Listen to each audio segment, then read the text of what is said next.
Hi guys! Another day, another mini vlog na naman tayo. Naligo na nga pala ako dyan dahil ako ay may pupuntahan ngayong araw. Kaya naman dali-dali akong naligo at mag-aayos. At pagpasok ko nga ng kwarto, ayan siguro alam na naman ni Summer na iiwanan ko na naman siya dito sa kwarto. Kaya naman ayan, nagliligalig na naman sa akin. At fast forward na nga dyan, nakapagbihis na ako. Nagmamadali na rin kasi ako kasi baka tanghaliin na ako sa pupuntahan ko. Kaya ayan, eto na lang yung sinuot ko para komportable. At kita nyo na naman guys, talaga namang tumataba na ako. Kita mo, itong pantalon na to dati kasyang-kasya sa akin ngayon. Halos hindi na magkasya, halos hindi na ako makahinga. At syempre, magsasapatos tayo dahil dun sa pupuntahan natin, bukod dun sa isa ay bawal talagang pumasok na nakachinelas. Kasi one time na pumunta ako doon na naka-slippers lang ako ay talaga namang hindi ako pinapasok. Kaya naman, napilitan akong manghiram ng sapatos para makapasok lang doon sa loob. Kaya lesson learned. Grabe talaga mga mare, kung alam nyo lang kung gaano ko talaga pinipigil yung tiyan ko dyan. Halos hindi na kasi ako makahinga. Halos bumubutok na nga yung tiyan ko, pinipilit ko lang. Kasya lang tong pantalon na paborito ko. At ayan, natapos na tayo magsapatos at ready na tayong umalis. Let's go! At eto na nga, papalabas na ako ng gate para maglakad.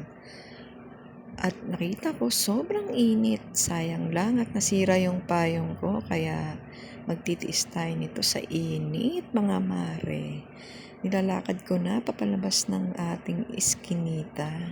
At pagpasensyahan nyo lang ako mga mare, puro pakit ako sa camera, ganito talaga ako guys. Fast forward na nga, nakasakay na tayo ng jeep.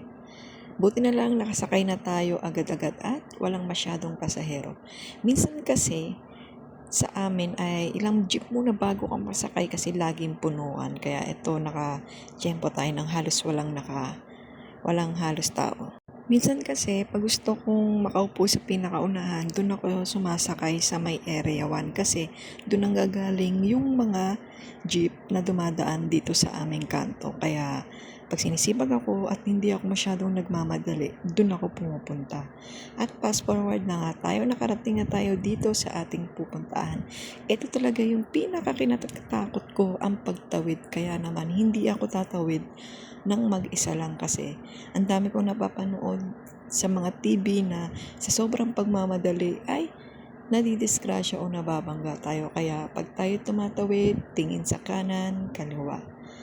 At pagdating ko nga dito, agad na ako nag-fill up at nagbayad na ako para sa aking medical. Ayan.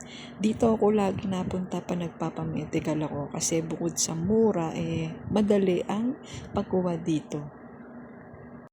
At habang naghihintay tayo, ayan, nakaramdam na ako ng gutom. Kaya naman, bumili na rin ako ng pagkain at ng tubig para syempre dire-diretso na tayo at makaihi tayo kasi kailangan nating umihi at punuin yung bote. At nagmuni-muni na ako dito. Ayan, pil na pil ko yung lakas ng hangin kaya hindi ako masyadong naiinitan kasi mahangin dito sa taas.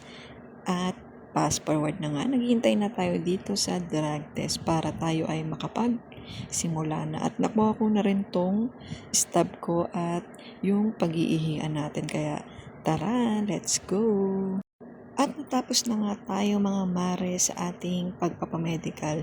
Bali ang hinihintay na lang natin ay ang resulta dahil hindi ko siya agad makukuha ngayon dahil naabutan ako ng cut-off. Kaya naman, pinabalikan na lang sa akin kinabukasan.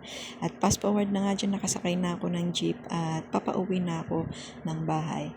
Hanggang dito na lang guys ang for today's video. Thanks for watching.